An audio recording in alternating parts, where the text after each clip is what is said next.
Please like and subscribe to the Isle of Man TV channel. Thank you. Question 6. Honourable Member Mr Hooper. Thank you very much, Mr President. I'd like to ask the Minister for Infrastructure if he'll make a statement on progress with the Liverpool landing stage. Minister for Infrastructure to reply. Mr Baker. Thank you, Mr President. In responding to the Honourable Member, I'd like to just highlight the current terminology being used, which is the Isle of Man ferry terminal at Liverpool, rather than Liverpool's landing stage. Honourable Members will be aware of the challenges faced globally as a result of the COVID-19 pandemic. In the United Kingdom, the construction industry has struggled to remain operational during the initial countrywide lockdown at the beginning of March this year and the current lockdown, which commenced on the 5th of November for a minimum 4-week period. Of course, prior to the second lockdown, Liverpool as a city region was placed into Tier 3 measures, which brought its own particular restrictions regarding the movement of people and materials. Despite these restrictions, Mr President, the construction site in Liverpool has remained open, but due to the introduction of COVID-secure measures, productivity has inevitably been greatly impacted. Key personnel have been unable to attend site due to self-isolation requirements or travel limitations. The international supply chain has faced similar disruption due to the COVID restrictions in place. The construction team deserves immense credit for stoically carrying on throughout the full duration of the pandemic in very trying circumstances. There have also been other major challenges within the site itself, not least in terms of the adverse ground conditions encountered and archaeological artefacts uncovered.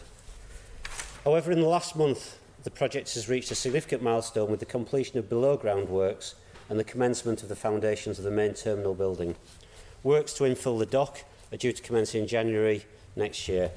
The Northern Link Road, which is the main access to our site, has been completed. The contract completion date is currently January 2022.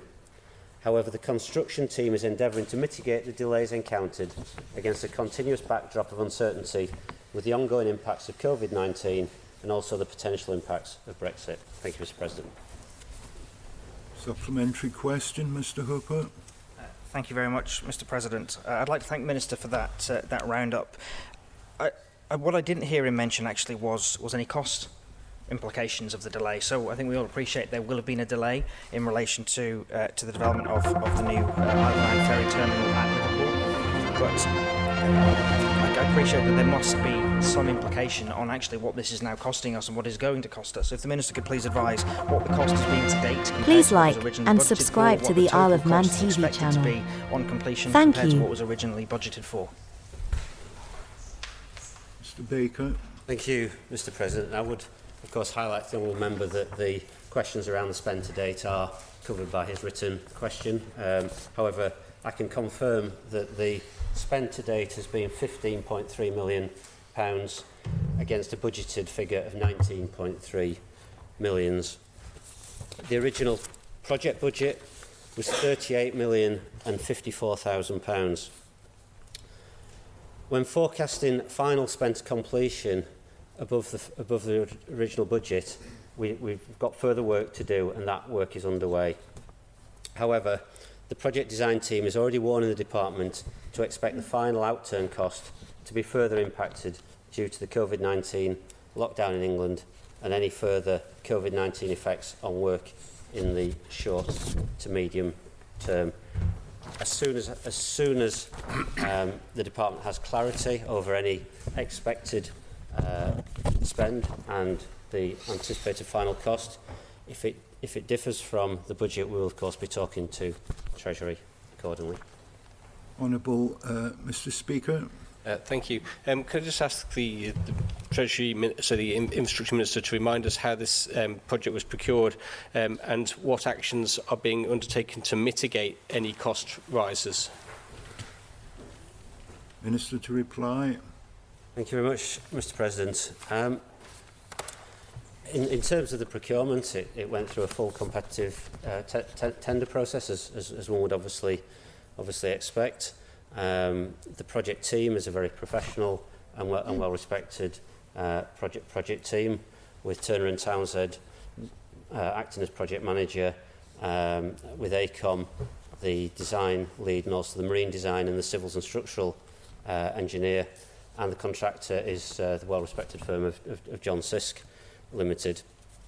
In terms of cost mitigation, clearly, as part of the ongoing management of the project, there is the issues of where can costs be mitigated is considered, and that was brought to the political review board which was a couple of weeks ago, with a whole list of possible value engineering opportunities, and those were discussed. So there's an ongoing process around trying to mitigate the cost. But the reality is, Mr. President, the external factors of COVID in particular are out with the control of either the contractor or of the department, and those inevitably additional costs that will arise from that are something which are going to challenge the project. Honourable Member Miss August Hanson. Thank you, Mr. President. Just to ask the Minister how long he's been aware that there is a change in impact that follows the complications off the back of COVID-19 on the construction.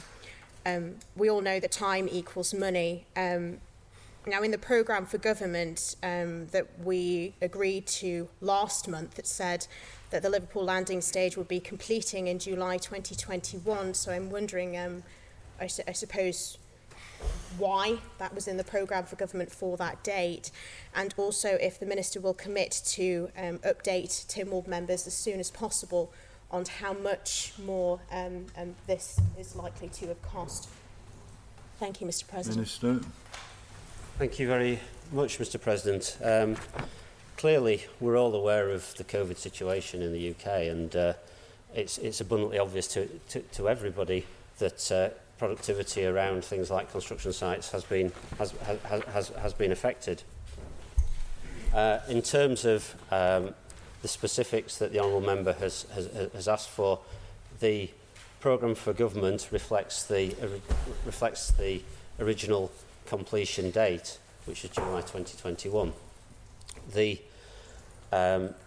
contract works on the basis of compensation events that adjust the delivery time in line with the standard contractual framework which is in place for this major capital project. And we're adopting industry standard methodologies of managing major contracts here.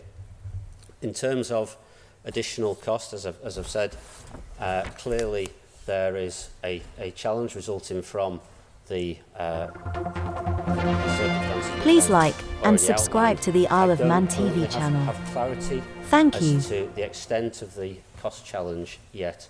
As soon as I do, we'll clearly be discussing that with Treasury, as I said in my original answer or in my supplementary, and we'll come back to this honourable court as appropriate for any additional funding that may in due course be required.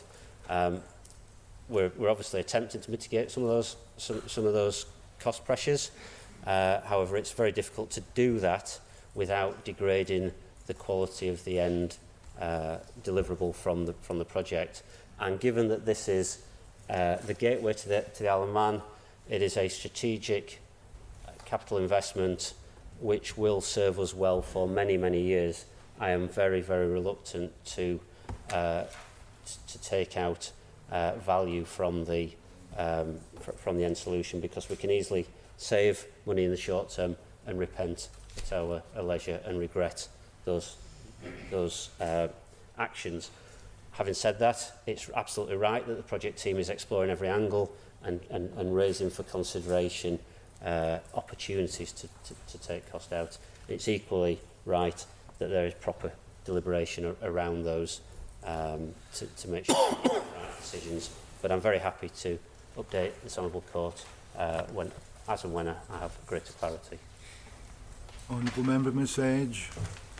Thank you, Mr. President. I just wonder, again, it's on costs really.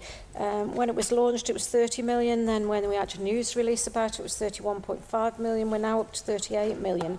Just wonder if the Minister can confirm with regards to the delays, and we all understand COVID, but can the Minister confirm, was the contract adequate to ensure there was no additional costs if there was any force majeure measures put in place on a contract? Thank you, Mr. President. Minister to reply. Thank you, Mr. President. Clearly, the contract did not anticipate COVID. I think if we'd had the ability to anticipate COVID, many of us would have done different things, taken different actions.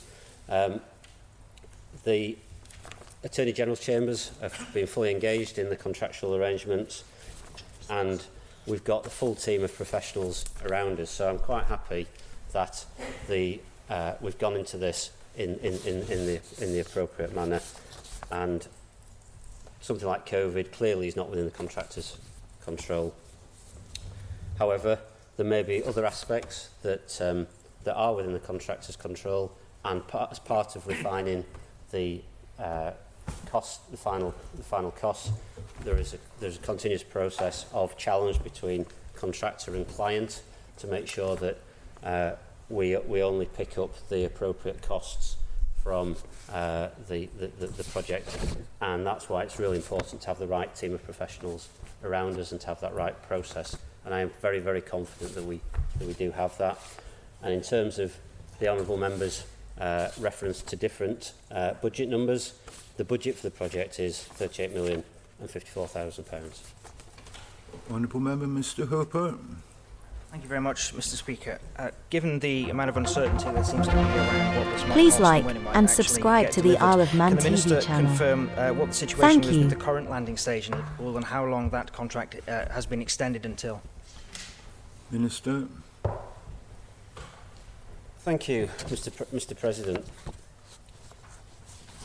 The situation in terms of delivery of this scheme and the fitting out works that will be required, we would expect the facilities, and it's our goal that the facilities will be in use for the summer 2022 season. If there is a delay beyond the ability for the current landing stage to operate, then the Isle of Man Steam Packet Company will engage on that. And my understanding, I can't speak for the Steam Packet Company, but my understanding is that they would look to continue at the current landing stage for as long as the current owners, which is Peel, the Peel group of companies, would allow them to, and as long as the landing stage remains in good, safe working order. Clearly, there has been some pressure to release the existing landing stage, which is linked to the development, as I understand it, of the cruise terminals in Liverpool. It won't surprise honourable members to know that the challenges which we are facing on our construction project are mirrored in the Liverpool scheme for their cruise ship terminal. Therefore, it is likely that the immediate pressure to release the existing landing stage will be deferred as a result of that, and it will be a matter for the Isle of Man Steam Packet Company as the users of that facility to engage in negotiations with the owners, the Peel Group, to try and reach a commercial solution. I can't speak for either of those parties, but I'm optimistic that that will remain in place until the completion of the delivery of this scheme, Mr. President. Please like and subscribe to the Isle of Man TV channel. Thank you.